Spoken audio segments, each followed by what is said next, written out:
A friendly desert community where the sun is hot, the moon is beautiful, and mysterious lights pass overhead while we all pretend to sleep. Welcome to Night Vale.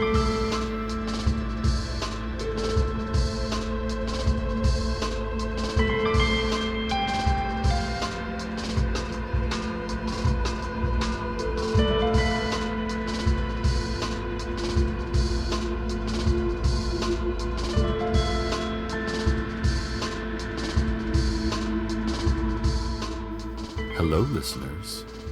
To start things off, I've been asked to read this brief notice. The City Council announces the opening of a new dog park at the corner of Earl and Somerset near the Ralphs. They would like to remind everyone that dogs are not allowed in the dog park.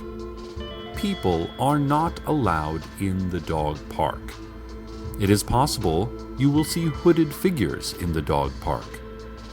Do not approach them. Do not approach the dog park. The fence is electrified and highly dangerous. Try not to look at the dog park, and especially do not look for any period of time at the hooded figures. The dog park will not harm you. And now the news. Old woman Josie, out near the car lot, says the angels revealed themselves to her. Said they were 10 feet tall, radiant, and one of them was black. Said they helped her with various household chores. One of them changed a light bulb for her, the porch light. She's offering to sell the old light bulb, which has been touched by an angel. It was the black angel, if that sweetens the pot for anyone. If you're interested, contact old woman Josie. She's out near the car lot. A new man came into town today. Who is he? What does he want from us? Why his perfect and beautiful haircut? Why his perfect and beautiful coat? He says he is a scientist. Well, we have all been scientists at one point or another in our lives. But why now? Why here? And just what does he plan to do with all those breakers and humming electrical instruments in that lab he's renting? The one next to Big Rico's Pizza. No one does a slice like Big Rico. No one. Just a reminder to all the parents out there. Let's talk about safety when taking your children out to play in the scrublands and the sand wastes. You need to give them plenty of water. Make sure there's a shade tree in the area, and keep an eye on the helicopter colors. Are the unmarked helicopters circling the area black? Probably world government. Not a good area for play that day. Are they blue? That's the sheriff's secret police. They'll keep a good eye on your kids and hardly ever take one. Are they painted with complex murals depicting birds of prey diving? No one knows what those helicopters are or what they want. Do not play in the area. Return to your home and lock the doors until a sheriff's secret policeman leaves a carnation on your porch to indicate that the danger has passed. Cover your ears to blot out the screams. Also, remember, Gatorade is basically soda, so give your kids plain old water and maybe some orange slices when they play.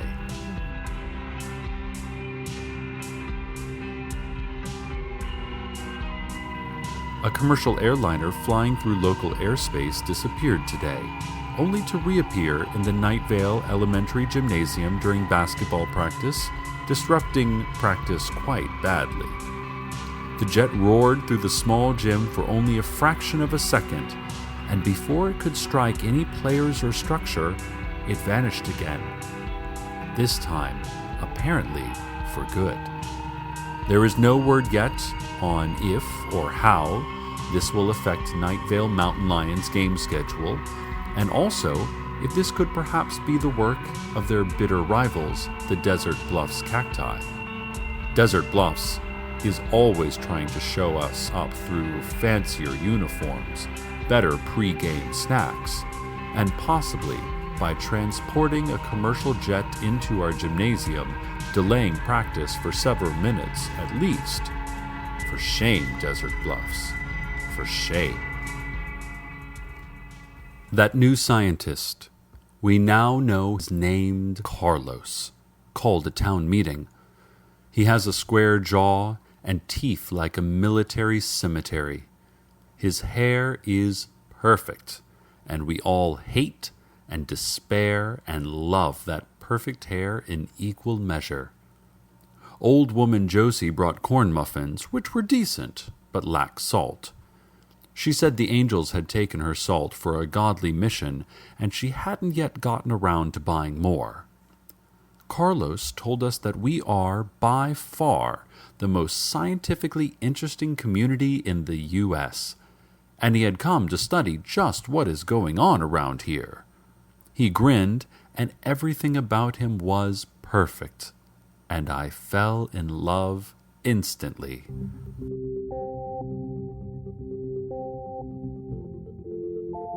Government agents from a vague yet menacing agency were in the back, watching. I fear for Carlos. I fear for Night Vale. I fear for anyone caught between what they know and what they don't yet know that they don't know.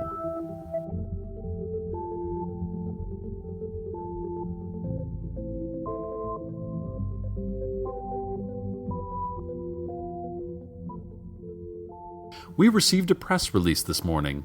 The Night Vale Business Association is proud to announce the opening of the brand new Night Vale Harbor and Waterfront Recreation Area.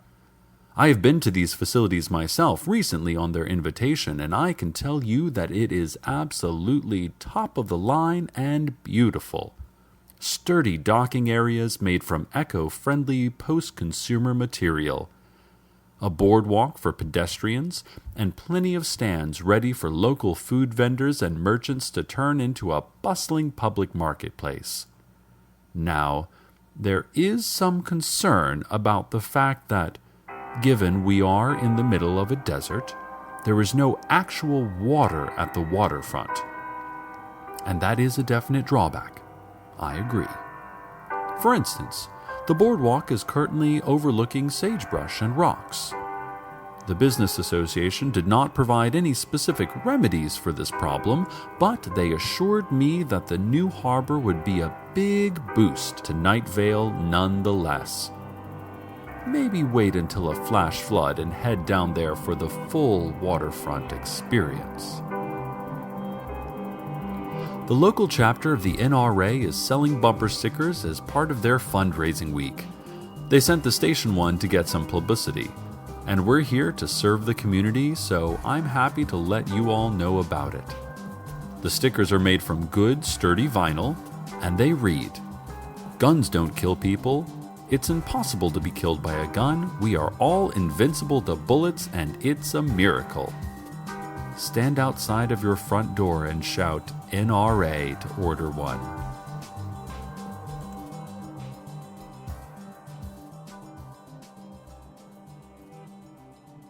Carlos and his team of scientists warned that one of the houses in the new development of Desert Creek, out back of the elementary school, doesn't actually exist. "It seems like it exists," explained Carlos and his perfect hair. "Like it's just right there when you look at it. And it's between two other identical houses, so it would make more sense for it to be there than not. But, he says, they have done experiments and the house is definitely not there." At news time, the scientists are standing in a group on the sidewalk in front of the non-existent house, daring each other to go knock on the door. A great howling was heard from the Night Vale post office yesterday. Postal workers claim no knowledge, although passers-by describe the sound as being a little like a human soul being destroyed through black magic. The Indian tracker, now, I don't know if you've seen this guy around. He's the one that appears to be of maybe Slavic origin, yet wears an Indian headdress out of some racist cartoon and claims to be able to read tracks on asphalt. He appeared on the scene and swore that he would discover the truth. No one responded because it's really hard to take him seriously in that headdress of his.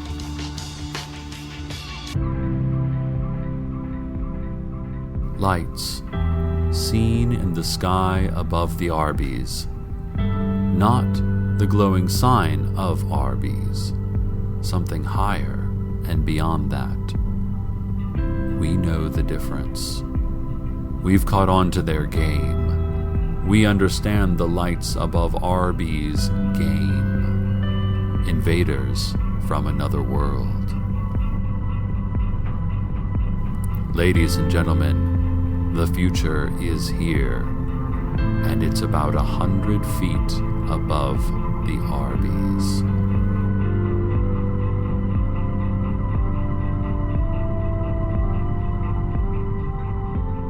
Carlos and his scientists at the monitoring station near Route 800 say their seismic monitors have been indicating wild seismic shifts, meaning to say that the ground should be going up and down all over the place.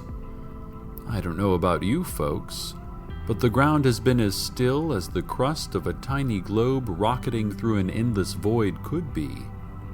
Carlos says that they've double-checked the monitors and they are in perfect working order. To put it plainly, there appears to be catastrophic earthquakes happening right here in Night Vale that absolutely no one can feel. Well, submit an insurance claim anyway. See what you can get, right? Traffic time, listeners. Now, police are issuing warnings about ghost cars out on the highways. Those cars only visible in the distance, reaching unimaginable speeds, leaving destinations unknown for destinations more unknown.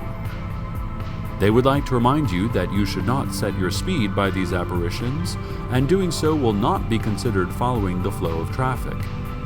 However, they do say that it's probably safe to match speed with the mysterious lights in the sky, as whatever entities or organizations responsible appear to be cautious and reasonable drivers. And now, the weather.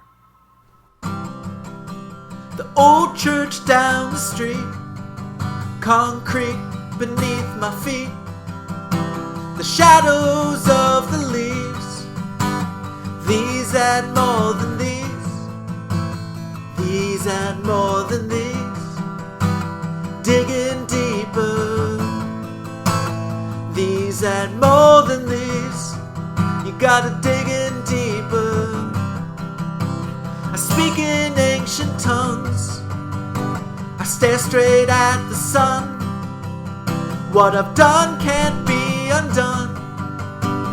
These and more than these and more than these, digging deeper.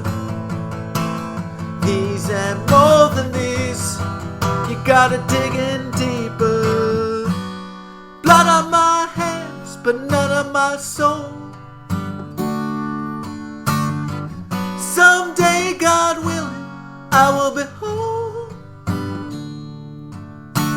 And up above, I feel the love from every star in the sky.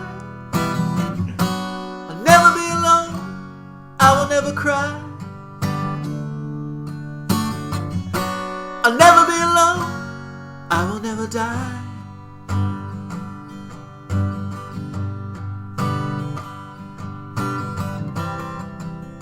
I hear them speaking still. My will is not my will. I wonder what is real. These and more than these and more than these, digging deeper. These and more than these, you gotta dig in deeper. These and more than these, digging deeper. These and more than these, you gotta dig in deeper. And these, and these, and these,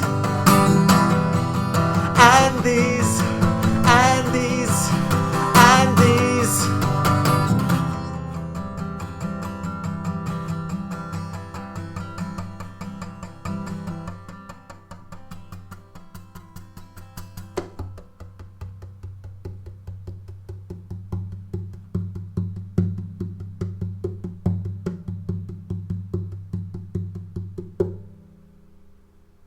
Welcome back, listeners. The sun didn't set at the correct time today, Carlos and his team of scientists report. They are quite certain about it. They checked multiple clocks, and the sun definitely set 10 minutes later than it was supposed to. I asked them if they had any explanations, but they did not offer anything concrete. Mostly, they sat in a circle around a desk clock, staring at it, murmuring and cooing. Still, we must be grateful to have the sun at all. It's easy to forget in this hot desert climate, but things would actually be slightly harder for us without the sun. The next time the sun rises, whatever time that turns out to be, take a moment to feel grateful for all the warmth and light and even, yes, extreme heat that our desert community is gifted with. The City Council would like to remind you about the tiered heavens and the hierarchy of angels. The reminder is that you should not know anything about this. The structure of heaven and the angelic organizational chart are privileged information, known only to the City Council members on a need-to-know basis. Please, do not speak to or acknowledge any angels that you may come across while shopping at the Ralph's or at the Desert Flower Bowling Alley and Arcade Fun Complex. They only tell lies and do not exist. Report all angel sightings to the City Council for treatment. And now for a brief public service announcement. Alligators. Can they kill your children? Yes. Along those lines, to get personal for a moment, I think the best way to die would be swallowed by a giant snake. Going feet first and whole into a slimy maw would give your life perfect symmetry.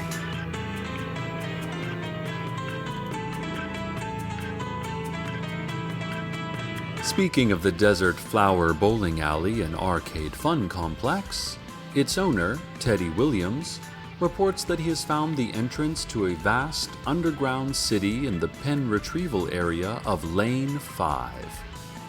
He said he has not yet ventured into it, merely peered down at its strange spires and broad avenues.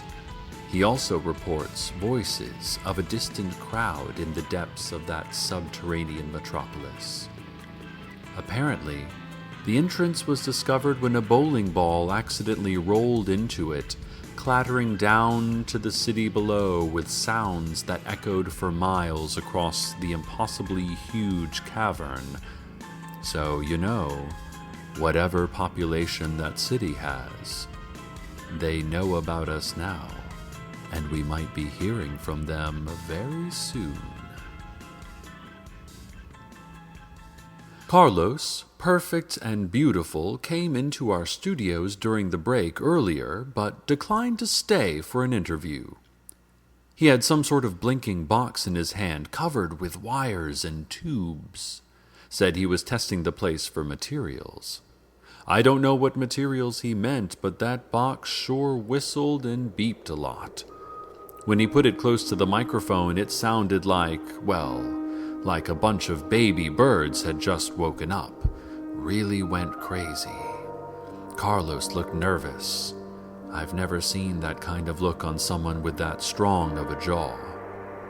He left in a hurry. Told us to evacuate the building. But then, who would be here to talk sweetly to all of you out there? Settling in to be another clear night and pretty evening here in Night Vale. I hope all of you out there have someone to sleep through it with, or at least good memories of when you did. Good night, listeners. Good night.